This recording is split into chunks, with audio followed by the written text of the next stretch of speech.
This is E&P Reports, a vodcast from Editor and Publisher Magazine, the authoritative voice of news media since 1884, serving newspapers, broadcast, digital, and all forms of news publishing. And greetings once again, Mike Linder, publisher of E&P Magazine. As always, we start with housekeeping. If you're listening on a podcast platform, please follow us. Watching on YouTube, hit the subscribe button below me, hit the bell to the right. You'll get an update each and every time we upload a new episode of E&P Reports. E&P Magazine is located in Nashville, Tennessee, but I'm going to take you to a group of 3 people now on the West Coast. We're heading over to Oregon. First of all, I do know for a fact that Heidi Wright, a friend of mine I've known for years, is talking to us from a hotel room in Medford, Oregon. That's going to be the story today. Heidi, how's your internet doing? We had a little challenge when we tried this first. Are you coming? I want you to, say hello, count to 3. Are you with us? Hello, I'm with Heidi you. is well known in the industry. You are COO of EO Media Group. I knew it back in the old days as East Oregon Media Group. The main offices, are they still in Astoria, or are you guys based in Portland now, Heidi? Where do you operate out of? Actually, our main offices are in Bend, Oregon, with the Bulletin offices, and then also we have offices in Salem, and then other corporate office people go into our Salem office. So we're around the state in 14 different locations. As you are. You also have a wonderful paper I worked for that is totally focused on agriculture. Am I correct? Capital Press, that is based out of Salem, Oregon. I love the folks there. I remember visiting them, and I learned so. I could go on and on about your company. I've also met you at conferences and what have you. Joining us is one of the newest members of the management team, Susan Forrester Rana. Do I have your last name correct, Susan? Perfect. There you go. But the Forrester is an important part because that is the ownership family of EO Media Group. You've only been with the paper for 11 months, but your title, Director of Audience Development, puts you right now in the crosshairs of one of the most important parts of our industry. Can I say comfortably that you're like this? Is your family focused now and not looking to sell out? Are you guys here for the long haul with the news publishing industry? Yeah, I think you'll learn today we're committed in many different ways. Making sure that newspapers stay alive and thriving across Oregon and the Pacific Northwest, and also that we are paying people well. The journalists especially, which is most important. Well, that's amazing because you're now paying a new employee. Yes. I'm going to try your name, David Smigelski. I think I have that right, David, correct? Well done.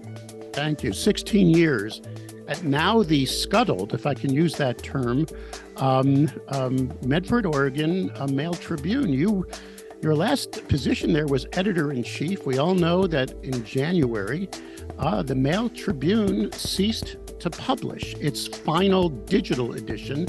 You had scuttled the print edition, I believe, in the previous September. And then your ownership basically just said, we're shutting down. No notice.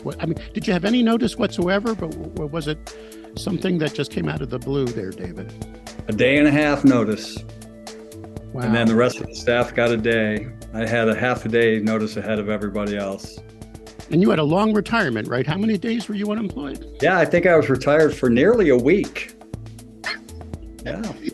And then Heidi, your company is now making a major commitment to the Medford market, and you decided to bring on the editor of the Mail Tribune, being David, and that's what this whole interview is about, correct? We're going to talk about Medford, Oregon. We're going to talk about EO Media Group's commitment. We're going to do that on the backside of this message. This episode of E&P Reports is exclusively sponsored by Blocks Digital, formerly Town News.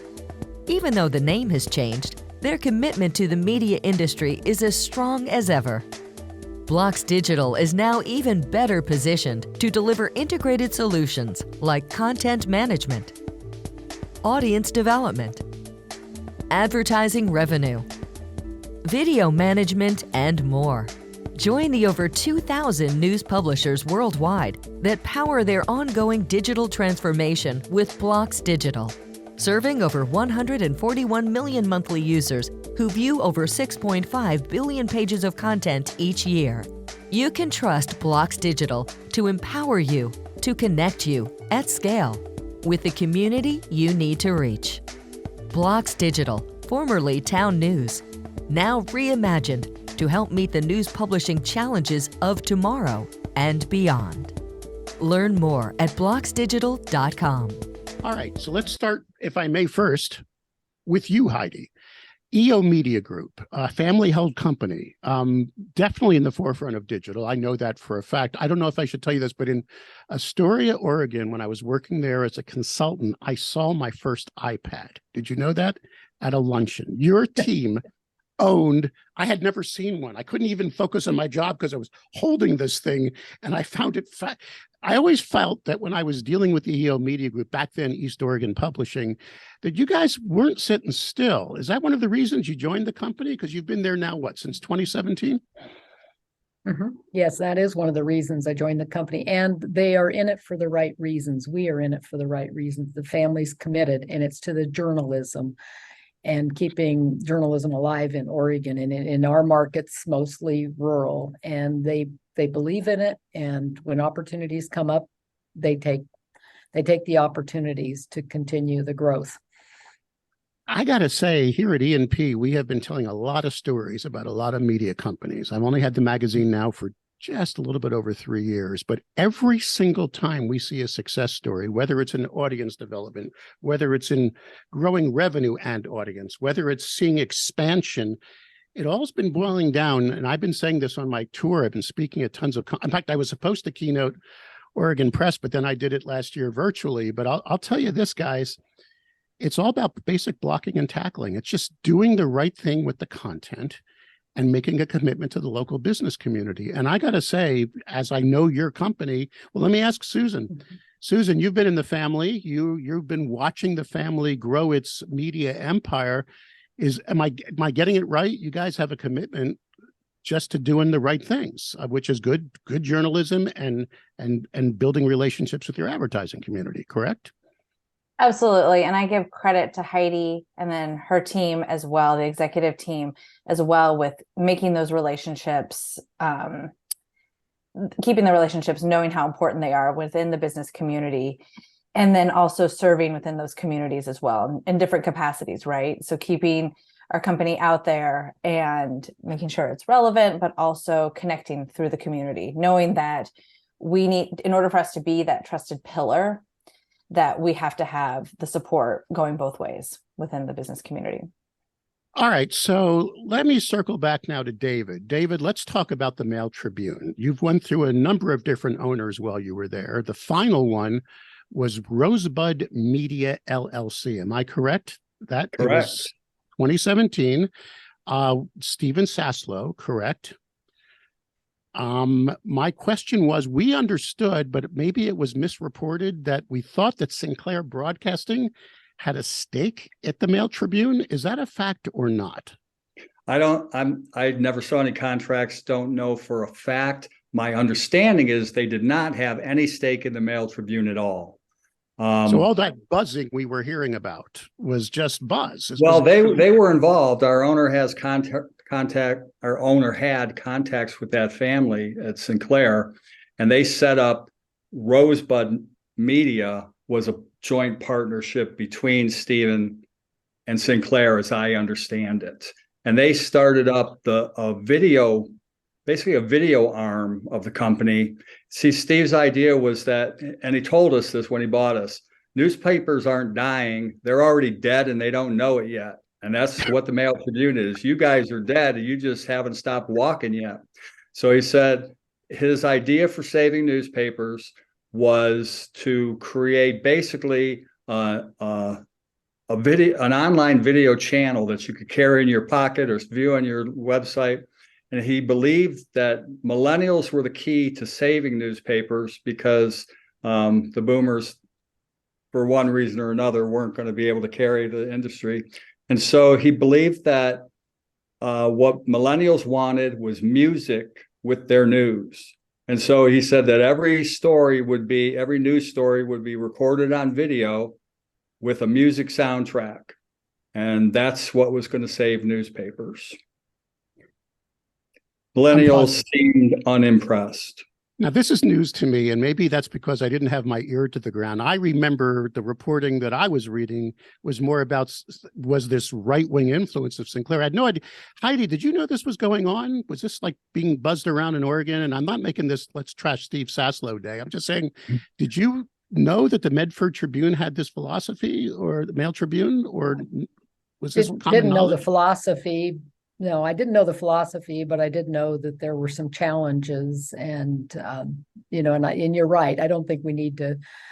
No, I don't want to do that. Go backwards. We need to go forwards. But I think it was a business model that didn't obviously pan out because he chose to shut the operation down with a 2 days notice and shut down the print operations last September. So, I won't criticize anybody for having a new business model. I think that's part of what our industry needs to do right now is look at a lot of different ways to, engage audiences, and most importantly, keep journalists on the ground in the communities to serve that community with legitimate, credible, relevant content. So Mr. Saslow's decisions were, all of us can kind of go, well, that did not work.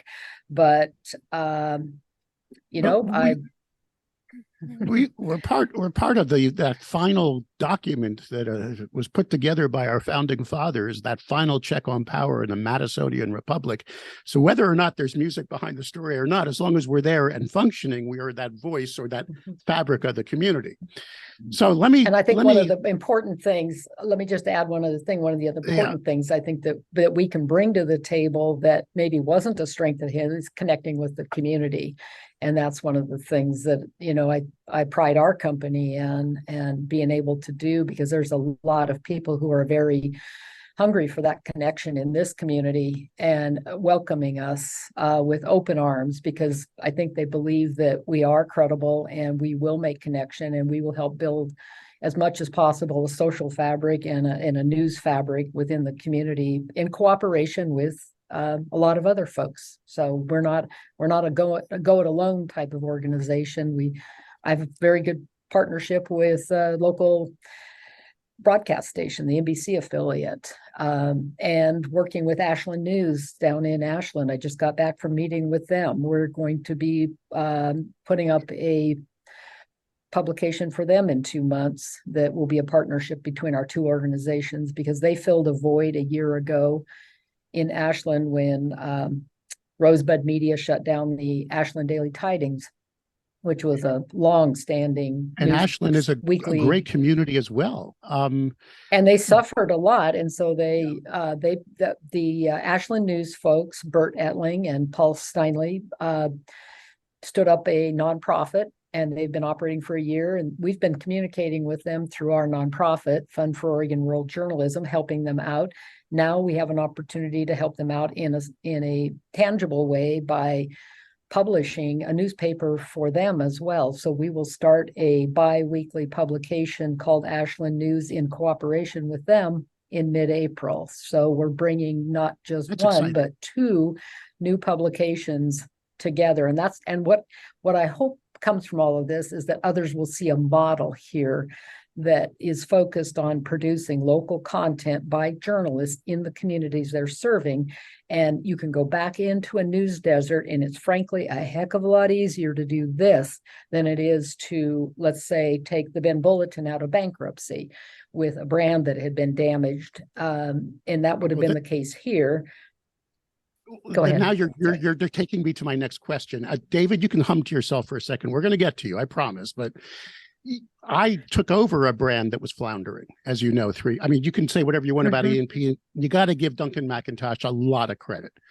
Because he saved it from when Nielsen said, hey, we're taking this thing and shutting it down. Similar story.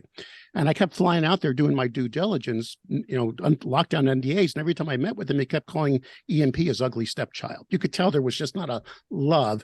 But I decided to resurrect the brand, polish it up. you didn't decide to go that way. Did you make a play? Well, And you don't have to answer this question. I mean, that yes, site's still live, right? I went to the Mail yes, Tribune site. It's still there. There's a database there yes. somewhere, right? There's a social media audience. You just said something that is, and there's two sides of this argument. The brand was too damaged, in your opinion? Well, it is now, and I mean, there's not, yes, we have been in discussions. I'm not under any sort of a, non-disclosure on that, but we've been talking to the broker for over a year this month, almost a year this week, trying to work something out. But when you come down to, first of all, taking it out of print last September, and then you shut the whole operation down in January, what's there left to buy? So, See, this is so it's like, fascinating all to right, me. we have to go ahead. There's just so many deals you could have put together. So many ways. I mean, look what you did with the Pamplin Group, right? Are you still doing that with the Portland Tribune? Are you still involved? Yeah, we are. Oh yeah, we co-staff a Capitol Bureau reporting team, and we do a lot of stuff in partnership with Mark and Brian and the Pamplin folks. I mean, I'm totally 100% behind those kinds of moves. As I teamed with I teamed with Pointer and the job board to resurrect recruitment. I work with America's newspapers. I even tried to take over news and tech, and they wouldn't, like this guy. They just wouldn't. So I am fascinated, David. Let me ask you now, and then we'll get back, of course, to where we want to be with this interview. But David, so do you agree? Would you like to have kept that brand alive? Do you think that Masthead had any life left? Because that had been around for a while, right? One of the oldest papers in the state. That was an old, you were in charge of a pretty and I think old brand. And Mr. Saslow is still, I believe, still actively trying to sell that brand. So I don't want us to, in any way, it's not, that brand is still alive under his name. So I'll just add that to the conversation. Okay. So hold on, David. I'll get back to you in a second there. I mean, just so, Susan, your family has definitely shown the chops for growth. Am I right? And even though you've only been actively the director of audience development, I'm sure you've been part of making the decision-making process of how your family continues to grow in the Oregon area. Yes, no? Yes. Yeah. No, I've sat on the board of the directors for a while now. And I've been attending board meetings starting in my teens. So yes, very much aware of all the discussions and all the decisions that have been going on. Absolutely. So your deal. I mean, I'm sure you're behind this 1,000%. You're putting all your energy behind it. We're going to get to the Medford story. That brand is gone, and now we're looking at EOs developing a new one. Let's discuss that now. But let me ask you, Susan, you're in charge of audience development now for a brand new entity serving the town. I did get a peek at your direct mail. What do you want to call that? Your incredible piece you guys put together saying, Hello, Medford piece. Oh, it's awesome. And not to mention David. That's David and team, and then our production team as well. And that was a hustle. That was an amazing project that got pulled off. But yeah, David can speak to that. Absolutely. And those of you that are listening on the podcast channels, I want you to go at editorandpublisher.com/vodcasts. And I want you to look at the link. Heidi, do I have your permission to display that piece to the industry? Because it is amazing. Absolutely. Not only does it and have that is hitting. Go ahead. Sorry, that is hitting households. It's in a freight truck coming to the Medford post office as we speak. It's a saturation into 93,000 households and businesses in the Rouge Valley, and should be delivered in the next 3 days. It's saturation piece, just an introduction to who we are, what we stand for, and where we're going. So hats off to David. I had goosebumps reading it, but the ad guy in me was also impressed with the Fullpage ads. Who did that, Heidi? Who put together those congratulatory ads too? That was amazing. The team started making calls, and all we covered our postage costs with that. And then hats off to our Astoria printing team and mailroom team up in Astoria. They ran those 93,000 copies of a 12-page broadsheet last weekend. And literally that came together within a few days. I mean, of just being able to get it on the press and then into the mailroom, and now pallets and in the truck and coming here. And I hope that truck doesn't, break down, because we really want Rogue Valley to understand who we are, what we're about, and that this is a sustainable business model based on their willingness to support our journalism. So it's a promotional piece. But 1.2, and Heidi says the team, she's also talking across our entire company. So there are people helping. Yeah, there are people helping across the whole entire state from different publications who are helping with this. So it was a huge effort that was not planned, and definitely but people mobilized really quickly, which was excellent. Well, that's something else I want to compliment your company on, because, I had worked at a number of your different operations on the sales side, doing sales consulting, helping launch a lot of your digital stuff. And this went over years, but there's an energy there. And I'm assuming it's still there today. Susan, you got to take some pride in that. Am I right? I mean, to have a team that motivated that says, okay, ownership is now investing in a city. We're saving the city's voice, and everybody just got on board that quick and created this amazing piece. You should be very proud of that. How do you instill that energy? How do you make sure everybody stays in that positive world when there's so much negative stuff hitting us from all sides? I think you have a lot of subject matter experts too in the position, which is one thing I don't ever want to discount. You have people who've been in the industry for a long time, who are also maybe from those communities as well, not specifically Medford. But I would say they take deep pride in the communities that they live in and that they serve, and that they want them to do well. And they see working for the publication as strengthening their communities as well. All right, so let's talk I would say now. Heidi, it's Heidi and her kind of the executive team that she works with. And then I would say the editors and on down, and being able to kind of all the managers in the middle who are able to motivate their team, because that's really where the action happens. Yes, there's a lot that happens at the top, absolutely. But it's really everyone who's actually executing on all the tasks and staying motivated and keeping everyone engaged. That's where it happens. So I'm talking managers on down to journalists, to ad reps, to designers, everyone there. That's where it happens. Okay, so now, David, you are the editor-in-chief of the Rouge Valley Tribune. Brand new job. First of all, and I heard you when you talked about how you stayed in your original position. I'm sure it was a little tough, but I'm not trying to put words in you, sir, but you felt a love for your community. You've got the dream job now. You got a new ownership behind you, a lot of energy. You got a truck driving the 5. Did I say that right? By the way, guys, on the West Coast, you call it right? Is it the 5 there, or I-5? I think that's a California thing to say, the I-5. Okay, so it's the I-5 up there. That truck's coming down that highway with that 90,000+ piece that you got. And David, you wrote some great stuff in there. I got to tell you, that thing, I was reading it and my buttons were bursting, because not only was it a great piece about a commitment to the community, but just to the commitment of the industry and what we do. So David, you got the microphone. What's happening? What is your mission? Let me use this is it. This is a piece you guys were talking about. All right. And so we're going to, that's the one hitting the streets. And that is, you've heard the term daily miracle. We use it all the time. It truly is. You come into the office in the morning, you have no idea what's going to be on the front of the paper tomorrow.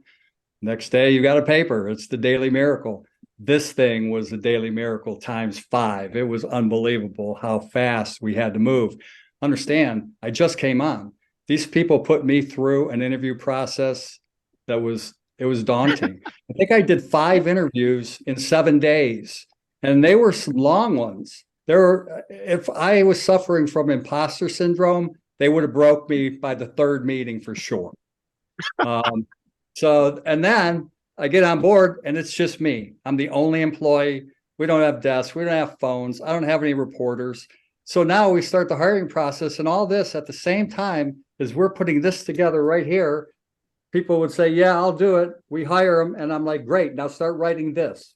And it just came together so fast. I mean, from shutdown of the other paper till today is less than a month. It's 3 weeks. It's the speed with which things have happened has been really impressive, even by daily newspaper standards. We could have done it I've been to Medford 3 times over the years. This was under the Ottaway and all that. I mean, way back. And I love that city. I've been reading about it though. Now it has a vibrant downtown, correct? This is a city on the move. It's got a great, amazing learning center. You got healthcare industry there. It's not just the agriculture city of yesteryear. So David, I'm assuming in your 2 decades serving the community as part of the paper and then as the editor, when you're walking to the coffee shop or you're walking downtown or you're now bumping heads with some of the civic leaders, what are you hearing? What is the energy like? What are you hearing now from the potential advertisers, readers, and those you'll be reporting on about this move? Emails, texts, walking down the street, people saying thank you. I think people got a wake-up call when the paper went under and people realized, holy crap, we're not going to have a newspaper. That shocked people. It shocked us that it was going to happen. So that's been the biggest reaction I've had is thank yous from people all over the place, even from people who don't live here anymore, but who grew up here, who subscribe to the paper online and still like to keep track of what's going on in their old haunts. I've received many letters from people like that. When the paper initially shut down, I had people call me up and cry on the phone. It was really moving. It was like that when we stopped printing the printed paper. People said, tell me about their routines of walking down to the mailbox, getting the paper, bringing it back, spreading it out, pouring the coffee. And you start to get a sense that we're more than just an information source. We're actually a part of people's lives. Bravo. And I never really thought about it to that extent until it started to fall apart. And so now people are realizing that they're going to have that again. And they're not being bashful about reaching out and expressing their sentiments about that. I got to say this. I'm allowed to say this because it's my damn show, so I'll say whatever I want. Heidi, in a way, you got an opportunity here because, again, this is not trash the Rosebud thing or the whatever, but I have a sales background. You've seen me speak on it. I've done Oregon Press years. I wrote a book about this in 2008. The secret to sales is loss aversion, fear of loss. That's why they call it the solution-based sales process. You almost have that going in your favor now because your community saw the loss. You see, I hate to say it, but through crisis comes opportunity. I don't know how exactly, go ahead, take it away.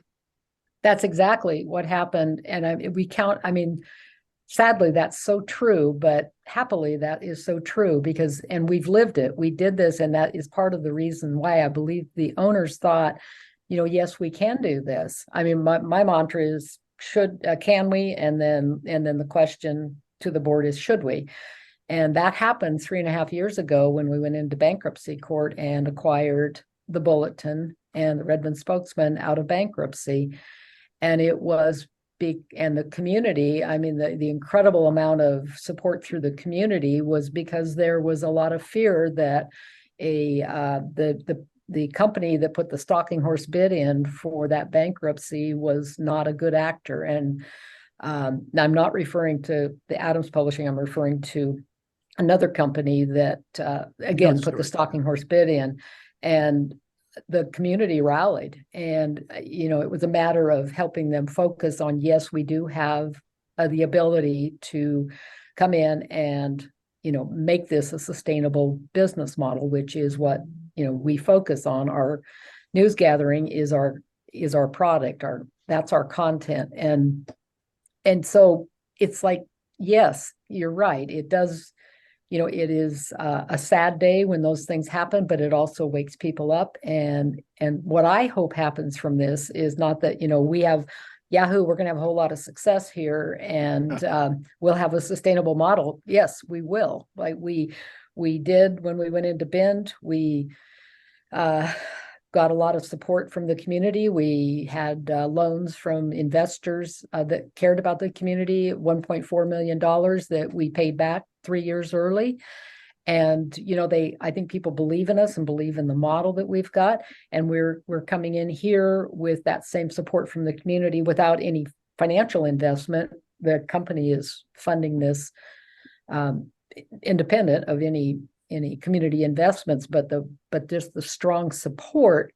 But the point being, because they see a sustainable business model going forward, and they believe in what we're doing. And yes, there is a certain shock value right now. And I watched your podcast with the University of Oregon discussion with Eugene, and it's exactly that. And so we've got a great opportunity here to coalesce around this time and have maybe other news deserts that have popped up in this country. You can do this. You can change now you're this. referring you're referring to the interview where I had the director of journalism at Oregon University, and he held up the paper there, and which was a shell of itself. But the key quote that we reported on in that was when he spoke to Gannett. And they said, well, we're still eking a few dollars at it. When it stops making money, you see, the brand is just languishing, right? But they haven't shut it. You got an advantage here of that. Okay, so let me turn it over to Susan. Susan, I looked at your background. Is Southern Glazer's Wine and Spirit? I'm not stalking you. I mean, just when I looked at your LinkedIn profile. It's public information. Southern Glazer, is that part of the family, or did you just go off and work with them for 5 years? Is that a family company? I have a background in supply chain management. Wow. And so I've spent the last 9 years living down in the Bay Area and doing that, while also attending board meetings, staying involved with the family business as well on the side. But you worked for Williams-Sonoma for a couple of years as well. So so you really understand brand, am I correct? And then brand management. So I sometimes pontificate. I'm going to tell you what I think about the industry your family is in, because I've been in it as well. I came in obliquely 20 some odd years ago from radio and TV. I think our industry has sucked at marketing itself. Do you agree or disagree with that statement? Absolutely. I mean, but short of public television, which also plays fear of loss all the time, right? What if Sesame Street wasn't here? What if your kids didn't have, which I'm not against. I mean, that's just a good marketing. We got so fat and lazy over the decades before the digital, whatever, and the big tech taking our local revenue and all that. We just assumed the audience knew our importance. Do you understand? So is that part of your mission now I don't, you call yourself an audience developer, but that's you're like in charge of brand here. How do you perceive your job going forward now with all this experience and background on swinging that message around so when the audience understands who we truly are? Yeah, I'm not going to comment probably on how I want the community to perceive us in all of our different locations. I will say, I think there's an effort being made that I think for a long time, what I'm learning within journalism was that journalists really needed to stay an arm's length from their community, remain this kind of neutral party. And I don't think that does any benefit to the community, because you don't really get to know the people. You don't see the personality of the folks. And I think where people have had success is when there is a personality around them. There is an understanding of their background and their expertise and what their interests are. And people kind of see the journalists as a whole person and a part of their community. And so I think that helps them to relate with the product as well. I got to ask you this, because I just finished an interview earlier today with the executive producer of the show, Alaska Daily. Are you familiar with it on ABC? Have you heard of it? Yep. And it's interesting how they're getting so much feedback from the audience about, oh, this is what journalism is. This is what it really. Do you feel that might be? I got to ask you, and maybe we'll edit this out. I don't know if you think that's relevant. Do you feel that we're at a cusp in our world today where people are starting to realize how important these newspapers are, these voices of our communities?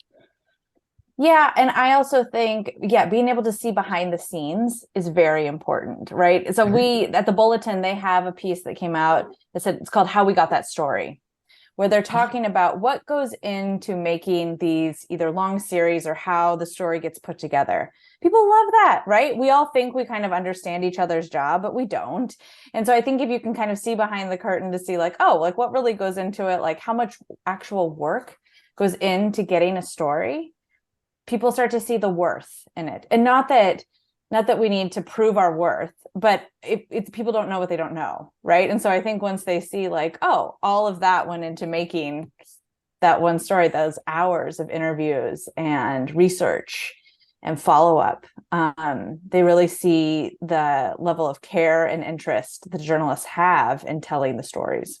That is something that I think we all should be doing. Like, pull the curtain aside a little and see how hard. Okay, so David, let's swing it to you. How do you feel about this discussion of brand? Because you're an editor.